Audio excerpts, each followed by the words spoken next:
প্রকৃত নিয়ন্ত্রণ রেখার কাছে মুখোমুখি ভারত চীন সেনা, লাদাখে সংঘাতের পরিস্থিতি।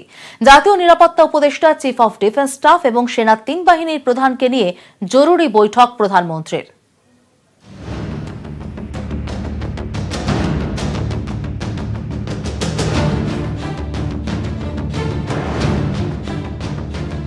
চোখে চোখ, একদিকে ভারতীয় সেনা, আরেকদিকে চীনের সেনা। প্রকৃত নিয়ন্ত্রণ রেখা বরাবর পূর্ব লাদাখের কাছে একাধিক জায়গায় মুখোমুখি ভারত চীন। উত্তেজনা চরমে, রীতিমতো সংঘাতের পরিস্থিতি। 2017 সালে ভারত চীন ভুটান সীমান্তে ডোকলামের পর এরকম সংঘাতের পরিস্থিতি আর তৈরি হয়নি।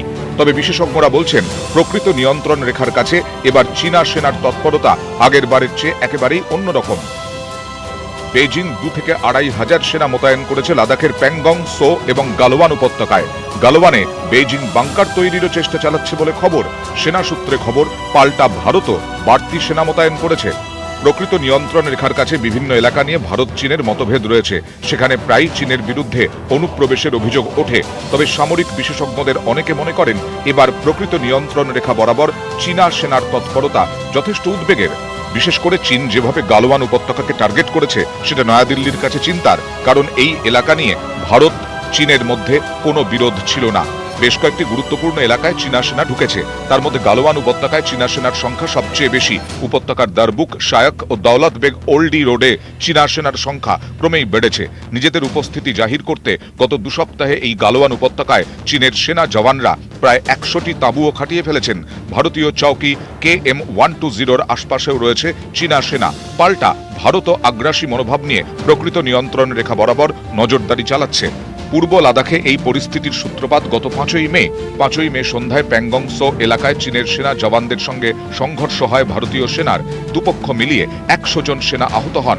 এরপর 9 মে সিকিমের নাকুলায় মুখোমুখি সংঘর্ষে জড়ায় দুদেশের সেনা। সিকিম ও লাদাখে ভারত চীন সীমান্তবর্তী এলাকায় চীনা বায়ুসেনার হেলিকপ্টারের গতিবিধিও ধরা পড়ে। নয়াদিল্লি অভিযোগ করে, সীমান্তবর্তী এলাকায় ভারতীয় সেনার রুটিন নজরদারির ক্ষেত্রে বাধা হয়ে দাঁড়াচ্ছে চীন। চীনের পিপলস লিবারেশন আর্মির বিভিন্ন কাজকর্মের জেরে লাদাখ ও সিকিমে প্রকৃত নিয়ন্ত্রণ রেখার কাছে বিভিন্ন এলাকায় ভারতীয় সেনার সীমান্ত রক্ষার কাজে বাধা পাচ্ছে। এতে অবশ্য চীনা সেনার তৎপরতা বিন্দুমাত্র কমেনি, উল্টে বেড়েছে উত্তেজনাও। রক্তচাপ বেড়েছে নয়াদিল্লির। পরিস্থিতি এমন পর্যায়ে পৌঁছেছে যে মঙ্গলবার জাতীয় নিরাপত্তা উপদেষ্টা অজিত ডোভালের সঙ্গে বৈঠক করেন প্রধানমন্ত্রী নরেন্দ্র মোদী। বৈঠকে ছিলেন chief of defence staff general Bipin Rawat এবং সেনার 3 বাহিনীর প্রধানও। বিদেশ সচিব হর্ষবর্ধন শ্রীংলার সঙ্গেও আলাদা বৈঠক করেন প্রধানমন্ত্রী। এর আগে চিফ অফ ডিফেন্স স্টাফ এবং সেনার 3 বাহিনীর প্রধানের সঙ্গে বৈঠক করেন প্রতিরক্ষা মন্ত্রী রাজনাথ সিংও। গত 5ই মে সংঘর্ষের ঘটনার পর থেকে ভারত চীনের মধ্যে 6 বার বৈঠক হয়, কিন্তু তাতে কাজ হয়নি। বিশেষজ্ঞদের মতে এবার দরকার কূটনৈতিক হস্তক্ষেপ। নিউজ 18 বাংলা। লাদাখ পরিস্থিতি নিয়ে উত্তেজনা বাড়ছে এবং এর মধ্যেই লাদাখ পরিস্থিতি নিয়ে বৈঠকও চলছে। ভারতীয় সেনার আধিকারিকেরা রয়েছেন এই বৈঠকে। বিস্তারিত জানবো আমাদের প্রতিনিধি সোমনাথ ভট্টাচার্যের কাছ থেকে। সোমনাথ, এই বৈঠক নিয়ে কি খবর পাচ্ছ? দেখো, লাদাখের পরিস্থিতি যেদিকে গড়াচ্ছে, প্রতি মুহূর্তে যেভাবে উত্তেজনা বাড়ছে এবং গতকাল রাত্রে যেভাবে চীনা সেনাপ্রধান সেনাকে নির্দেশ দিয়েছেন যে কোনো মুহূর্তের জন্য তৈরি থাকার, তারপর ভারতীয় সেনাও কিন্তু নিজেদের মতো করে প্রস্তুতি শুরু করেছে। আমরা এই মুহূর্তে খবর পাচ্ছি যে এই মুহূর্তে একটি অত্যন্ত গুরুত্বপূর্ণ বৈঠক দেখা হয়েছে, যেখানে 3 বাহিনীর শীর্ষ কর্তারা উপস্থিত রয়েছেন। এটি একটি কৌশলগত বৈঠক এবং এই বৈঠকে প্রতিনিধিত্ব করছেন সেনাপ্রধান মনোজ মুকুন্দ নরওয়ানে। এখানে সম্ভবত এই আলোচনাই হবে যে আগামী দিনগুলোতে কিভাবে ভারতীয় সেনার শক্তি বাড়ানো যায় এবং লাদাখ পরিস্থিতির নিয়ন্ত্রণে সেনার দিক থেকে কি কৌশল নেওয়া হবে। সম্ভবত বৈঠকে সেই নিয়েই আলোচনা চলছে। ধন্যবাদ সোমনাথ। কিন্তু কেন এই পরিস্থিতি, সেদিকে নজর রাখা যাক।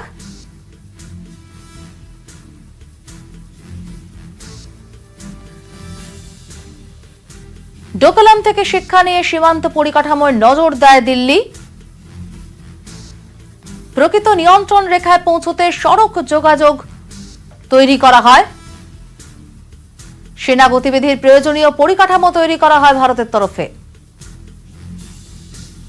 ভৌগোলিক কারণেই চীনের পক্ষে প্রকৃত নিয়ন্ত্রণ রেখা এখনো দুর্গম।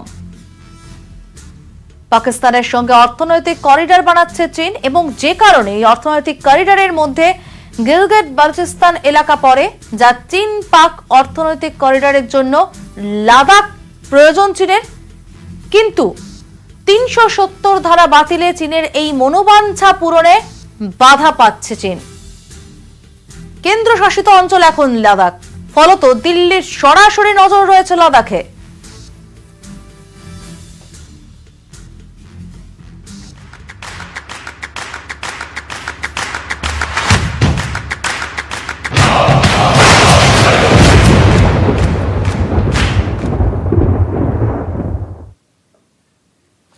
ঝড়ে বিধ্বস্ত এলাকা এবং সেই এলাকায় মোবাইল পরিষেবা সচল রাখতে উদ্যোগ।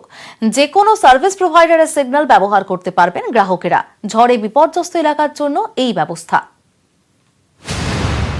আমফানের তাণ্ডবে কলকাতা সহ একাধিক জেলা লণ্ডভণ্ড, বিদ্যুৎ বিভ্রাট, ঝড়ে মোবাইল টাওয়ারগুলি ক্ষতিগ্রস্ত, নেটওয়ার্ক নেই, বাড়িতে মোবাইলের সিগন্যাল বার ডাউন, ফোন করা যাচ্ছে না, নেট তো দূরের কথা, রাস্তায় বেরিয়ে সিগন্যাল খুঁজতে গিয়ে কালঘাম ছুটছে। দুর্গত এলাকায় বিপর্যস্ত এই মোবাইল পরিষেবা সচল করতে উদ্যোগ নিয়েছে cellular collars association of India. আপাতত যে কোনো সার্ভিস প্রোভাইডারের নেটওয়ার্কই ব্যবহার করতে পারবেন গ্রাহকরা। ধরা যাক বিএসএনএল এর গ্রাহক, তার এলাকায় বিএসএনএল এর নেটওয়ার্ক নেই, কিন্তু জিওর নেটওয়ার্ক রয়েছে। এক্ষেত্রে ফোনের সেটিংসে যান, মোবাইল নেটওয়ার্কে ক্লিক করুন, ম্যানুয়ালি নেটওয়ার্ক সার্চ করুন, অন্য যে নেটওয়ার্ক পাচ্ছেন সেটা বাছাই করুন, ব্যাস আপনার মোবাইলে টাওয়ার চলে আসবে। কথা বলতে পারবেন, ইন্টারনেট ব্যবহার করতে পারবেন। এই পদ্ধতিকে বলে ইন্ট্রা সার্কেল রোমিং। বিদ্যুৎ বিভ্রাট সঙ্গে ঝড়, দুয়ের জেরে কলকাতা ২ পরগনায় মোবাইল পরিষেবা সবচেয়ে বেশি ক্ষতিগ্রস্ত। তাই Reliance Jio, Vodafone idea, Airtel, BSNL একসঙ্গে এই ইন্ট্রা সার্কেল রোমিং পরিষেবা দেওয়ার সিদ্ধান্ত নিয়েছে। মোবাইল পরিষেবা স্বাভাবিক না হওয়া পর্যন্ত দুর্গত এলাকায় এই সুবিধে মিলবে। ভয়েস কল, ইন্টারনেট সবকিছুই করা যাবে। এর জন্য আলাদা করে গ্রাহককে কোনো খরচ করতে হবে না। মোবাইলে নেটওয়ার্ক না থাকায় সমস্যায় পড়েছেন অনেকেই। কেউ দূরে থেকে বাড়ির লোকেদের সঙ্গে যোগাযোগ করতে পারছেন না, কারোর আবার মোবাইল ইন্টারনেট না থাকায় লকডাউনে শিখে উঠেছে ওয়ার্ক ফ্রম হোম। বাড়ছে চাকরি হারানোর ভয়, সরকারি কাজেও সমস্যা হচ্ছে। এই পরিস্থিতিতে সমস্যার সমাধান ইন্ট্রা সার্কেল রোমিং পরিষেবা। ইতিমধ্যেই অনেকে অস্থায়ীভাবে অন্য নেটওয়ার্ক বেছে নিয়েছেন, আপনিও বেছে নিন। নিউজ 18 বাংলা। এক জীবন, নাম সুন্দরবন, তার বুক চিরে বয়ে চলা এক নদী, নাম চিনাই।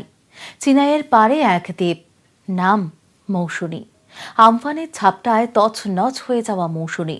ভয়ঙ্কর ঝড়ের পর প্রথম মৌসুমীর খবর নিল কোনো সংবাদ মাধ্যম।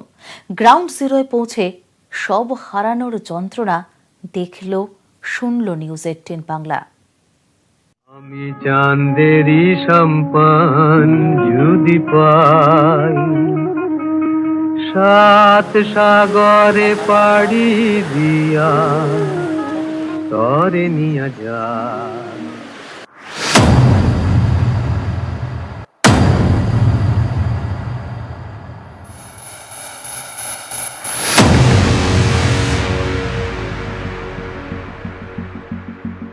সোনা বন্ধুরে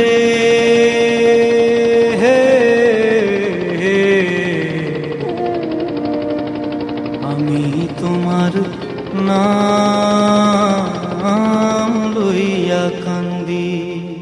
মৌসুমী দ্বীপের ঠিক কি অবস্থা তা বোঝার জন্য চিনাই নদী, যার জলের স্রোত অত্যন্ত বেশি এই মুহূর্তে, সেই কান্ট্রি বোটে করেই আমরা রওনা দিচ্ছি ওই মৌসুমী দ্বীপে। গামছার নিশান দেখে জল পেরিয়ে ডাঙা। কোথায় ডাঙা? নৌকা থেকে নেমে হেঁটে যেতেই ভুল ভাঙে। ঘাট পেরিয়ে জোত, জোত পেরিয়ে ক্ষেত, থমথম করছে কালো ঘোলা জল।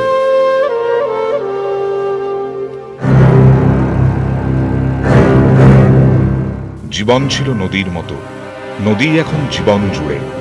সেচ বাঁধের কাদামাটি ভাসিয়ে উপচে আসা নোনা জলে ভাসান গেছে যাবতীয় খড়কুটো। খাবার জলটুকুর জন্য মাথা কুটে মরছে মৌসুমী। পুকুরের জল এমনিতে বাসনপত্র মাজা হয়, কিন্তু ব্যবহার করা যাচ্ছে না। পাখির চোখে দেখলে চোখে পড়বে, টিকে আছে কুড়ে ঘরের কঙ্কাল। টিনের চাল উড়ে গেছে দূরে, চোখে পড়বে ছড়িয়ে ছিটিয়ে পড়ে থাকা গাছেদের মৃতদেহ। উপড়ে থাকা বিদ্যুতের খুঁটি, দেখতে দেখতে শুনতে পাবেন সব হারানোর যন্ত্রণা। গরু বাছুর সব এখানে ছেড়ে দিয়ে পালিয়ে গেছিলাম। 3 দিন পরে যখন এসে দেখি ঘর দরের এই অবস্থা, দেয়াল টেয়াল পড়ে গেছে, গাছপালা ভেঙে। শুনতে শুনতে আবার দেখতে পাবেন জল সরিয়ে বেরিয়ে পড়েছে নরম কাদা। কাদার উপর পথ ধরে হেঁটে আসছে 2-3টে মূর্তি মানুষের। ঝড়ের মুখে বুক পেতে দেওয়া মানুষ ঘর বাঁধছে আবার। ভেঙে পড়া বাড়ির পাশে নিজেদের আশ্রয়স্থল তৈরি করার জন্য নিজেরাই কোমর বেঁধে নেমে পড়েছেন। আর এটাই হচ্ছে মৌসুমী দ্বীপের আসল আত্মবিশ্বাস। ক্যামেরায় অভিজিৎ দাসের সঙ্গে আবির ঘোষাল, নিউজ 18 বাংলা, মৌসুমী দ্বীপ।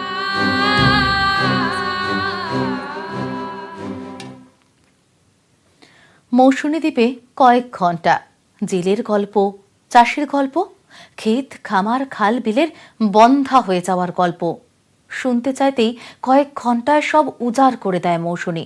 বোঝাতে চায় মাথার উপর চাল আর হাড়ির ভিতর চাল দুটোই এখন ভীষণ দরকার।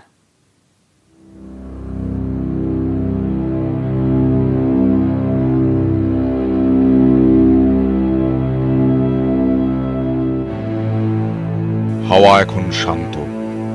গেল বুধবার ফুঁসছিল কালনাগিনীর মতো, সেই জোর হাওয়ায় বুক ফুলে উঠেছিল চিনায়ের। ঝড়ের ঝাপটায় মিশে গিয়েছিল নদীর জল। দেখতে না দেখতে নড়বড়ে বাঁধের গোড়া ধসিয়ে ঢুকে পড়েছিল গ্রামে। তারপর নোনা জল মিশে গিয়েছিল ক্ষেত, মাঠ, পুকুরে। তো এত বাতাস হচ্ছে, নদীর যে ঢেউ মানে বাষ্প আকারে আমাদের এই এলাকায় গোটা মানে যত এলাকা আছে, এলাকায় যে গাছ আছে গাছের উপরে পাতায় পড়ে গাছের পাতা ছুঁয়ে গেছে। আর মানে চাষাবাদের যে জায়গা টোটালি নদীর জল এসে টোটালি নষ্ট হয়ে গেছে। ঝড়ের তাণ্ডব কতটা ছিল ঘটনা ঘটার 5 দিন পরে এসেও বুঝতে পারা যাচ্ছে এই মৌসুমী দ্বীপে। অনেক দূরের যে দোকান, সেই দোকান থেকে যে অ্যাসবেস্টার একই সঙ্গে মোটা যে পাইপ তা ছিটকে এসে পড়েছে এবং তা পড়ে আছে হচ্ছে এই মাঠের মধ্যে। ঝড়ের মুখে পড়লে কি হয়, বাংলার একেবারে সুদূর দক্ষিণে এই চিলতে জনপদে এসে দাঁড়ালে বোঝা যায়। পুকুরের জল পচে গেছে, মাঠের সবজি মাঠেই নষ্ট। সবজি টবজি নেই বললেই চলে, শুধু আলুটা আছে আর ডালটা আছে বাড়ি থেকে, ওই আলু সেদ্ধ ডাল ভাত ছাড়া আর কিছু নেই। মাছ টাছ পুকুরে টুকটাক যেগুলো আছে ওইগুলো দিয়ে, সবজি সব শেষ।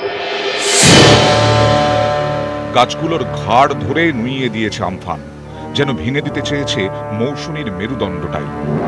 গেঁয়ো, গরান, হেতালে, লক্ষ্মী ছাড়া বুনো জঙ্গল পাশে রেখে হেঁটে যেতে যেতে দেখা ভাঙাচোরা এক মাটির বাড়ির দরজায় দাঁড়িয়ে থাকা গৃহিণী। মাটির উঠোনে খাটো ছায়া ফেলে মায়ের আঁচল জড়ানো ছেলে মেয়ে দলের সঙ্গে। চোখে চোখ পড়লে বোঝা যায় এ সময় সাধারণ নয়।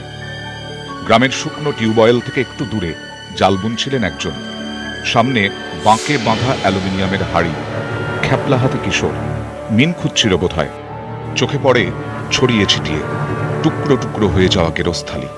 ঝড় চলে যাওয়ার পর যা রেখে যায়, শহুরে চোখ যা দেখতে পায়, যা দেখতে পায় না তা হলো ঘুরে দাঁড়াতে মরিয়া মানুষগুলোর কাছে আদৌ পৌঁছয় বিপর্যয় পরবর্তী সাহায্য। আমি খেতেও যেন না পাই, গরিব মানুষ, আপনাদের সঙ্গে থাকবো, আপনারা থাকবেন, গরিব মানুষগুলোকে দেখিয়ে দেবো, যারা খুব অসহায় তাদেরকেই আপনারা দেবেন, কারোর হাতে তুলে দেবেন না। বাস নিথর নীল আসমান, ছলাৎ ছলাৎ জল। চিনাই ধরে এবার ফিরতি পথ। নৌকার ভুটভুট শব্দ বাড়ে, ব্যবধান বাড়ে ডাঙামাটির সঙ্গে। ঝড়ে তছনছ এক দ্বীপ, তার রুজি রোজগার হারানোর গল্প, মানুষের কথা, বিপর্যয়ের দলিল থেকে যায় ক্যামেরাবন্দি হয়ে। ক্যামেরায় অভিজিৎ দাসের সঙ্গে আবির ঘোষাল, নিউজ 18 বাংলা। গাছ কাটতে গিয়ে মৃত্যু দমকল কর্মীর। লিলুয়া ফায়ার স্টেশনের সামনে এই ঘটনা ঘটেছে। বিস্তারিত জানবো আমাদের প্রতিনিধি দেবাশিস চক্রবর্তীর কাছ থেকে। দেবাশিস, ঠিক কি ঘটেছে? দেখো অবশ্যই দেখো এই মুহূর্তে একটি অবশ্যই দুঃসংবাদ, এবং যারা দমকল কর্মীরা রয়েছেন হাওড়ায়, মূলত যারা কাজ করেন হাওড়া এবং বালি বেলুর, আমি তোমাকে একটু দেখাতে বলবো ক্যামেরা পার্সনকে, ইতিমধ্যেই সেই নিথর দেহ অর্থাৎ দমকল কর্মী সুকান্ত সিংহ রায়, যিনি তারকেশ্বরের বাসিন্দা, তার দেহ ইতিমধ্যেই ময়না তদন্তের উদ্দেশ্যে নিয়ে যাওয়া হচ্ছে। মূলত যে ঘটনাটি ঘটে হচ্ছে বালি রোডের কাছে, অর্থাৎ সেখানে জিটি রোড, সেখানে লাইনের ওপর কিন্তু বেশ কিছু গাছ পড়েছিল, সেই গাছ কাটার কাজ শুরু হয় এবং তারপরেই যেটা আমরা জানতে পারি যে সিএসসি কর্মী তাদেরকে সেখানে ডাকা হয় এবং তাদেরকে বলা হয়েছিল যে বিদ্যুৎ তাকে কেটে ফেলা হয়। সেই বিদ্যুতের লাইন কেটে ফেলার পরেই তারপরে সেখানে গাছ কাটার কাজের জন্য ওঠেন এই সুকান্ত সিংহ রায়। তারপরে সে গাছে ওঠার পরেই যখন সে পোস্টে হাত দেয় তখনই সে বিদ্যুৎ পৃষ্ঠ হয় এবং তার হাতে যে কুরুল ছিল অর্থাৎ গাছ কাটার কুরুল, সেই কুরুলটি পড়ে যায় যে রামকৃষ্ণ বালি ফায়ার সার্ভিসের যে অফিসার রয়েছে তার পায়ের ওপর পরে সেও আহত হয়। এরপর সে যখন তার কোনো আওয়াজ দিচ্ছিল না বারবার, সঙ্গে সঙ্গেই তাকে ওপরে উঠে অন্যান্য কর্মীরা তাকে উদ্ধার করে এবং উদ্ধার করে প্রথমে জয়সওয়াল, পরে হাওড়া হাসপাতালে নিয়ে এলে তাকে মৃত বলে ঘোষণা করা হয়। ইতিমধ্যেই ঘটনাস্থলে এসছেন ডিজি ফায়ার, তিনি এখানে এসছেন, পুরো ঘটনা তদন্ত করা হবে এবং যে বিদ্যুৎ সংস্থা তাদের বিরুদ্ধে মামলা রুজু করা হচ্ছে বেলুর থানায়, পরিষ্কার করে জানিয়ে দিয়ে গেছেন ডিজি ফায়ার। এবং ইতিমধ্যেই দমকল কর্মীরা তারা কিন্তু ক্ষোভে ফুঁসছে, কারণ এই ঘটনা তার মধ্যে অর্থাৎ এই মৃত্যু তার জন্য দায়ী অবশ্যই সিএসসি-কেই করছে প্রত্যেকটা দমকল কর্মী এবং বক্তব্য তরফ থেকে। আরেকবার যদি প্রশ্ন কর, সিইএস-এর কি বক্তব্য? এখন আমরা সিএসসি আধিকারিকের সঙ্গে কথা বলেছিলাম, তাদের দাবি এরকম কোনো কাজ করার আগে কোনো একটি রিকুইজিশন দিতে হয় দমকলের তরফে, সেই রিকুইজিশন তারা দেয়নি এবং তারা আদৌ যে কোনো সিএসসি কর্মী সেখানে গেছিলেন তা নিয়েও কিন্তু তারা এখনো পর্যন্ত আশঙ্কা বোধ করছেন। তাদের দাবি কোনো সিএসসি কর্মী সেখানে গিয়ে লাইন কাট করেনি, অর্থাৎ তারা রিকুইজিশন না পেলে সেই লাইন কাট হয়নি। ফলে এই যে ঘটনা অর্থাৎ দমকলের সঙ্গে সিএসসির যে বক্তব্য সেটা অবশ্যই চাপানুতর রয়েছে। তবে দমকল সরাসরি সিএসসি কর্মীদের বিরুদ্ধেই মামলা রুজু করে দিয়েছে হাওড়ার পুলিশ স্টেশনগুলিতে। ধন্যবাদ দেবাশিস। ছেলেটাকে ওর কোমরে আমাদের লোয়ারিং লাইন বেঁধে তোলা হলো হাতে শ দিয়ে, হঠাৎ করে উপরে উঠে ও চুপ করে গেছে, কোনো নেই, মানে ফিক্সড হয়ে গেছে। আমরা 2-4বার ডাকাডাকি করার পর যখন বুঝতে পারলাম, আমরা ল্যাডারটা নাড়িয়ে দিলাম জোরে। ও যখন পড়ছে আমি ক্যাচ লুপতে গিয়ে লুপেও নিয়েছি অনেকটাই আর কি। ওর হাতে যে চেন শটা ছিল ওটা আমার পায়ে ঢুকে গেছে। ইলেকট্রিক কাট আপের জন্য বলেওছি, সিএসসি এসছে, সিএসসি ইলেকট্রিক কাট আপ করেছে, এটা আমাদের বলেওছি, আমাকেই বলেছে, আমার সামনেই বলেছে। কি কাট আপ করেছে সেটাই তুমি বুঝতে পারলাম। গাছ কাটতে গিয়ে মৃত্যু, বিদ্যুতের তার জড়িয়ে মৃত্যু দমকল কর্মী, সিইএস-এর পড়ে থাকা তার জড়িয়ে মৃত্যু। লিলুয়া ফায়ার স্টেশনের সামনে ঘটনা, সিইএস-এর বিরুদ্ধে গাফলতির অভিযোগ, বিদ্যুৎ সংযোগ বন্ধ না করার অভিযোগ।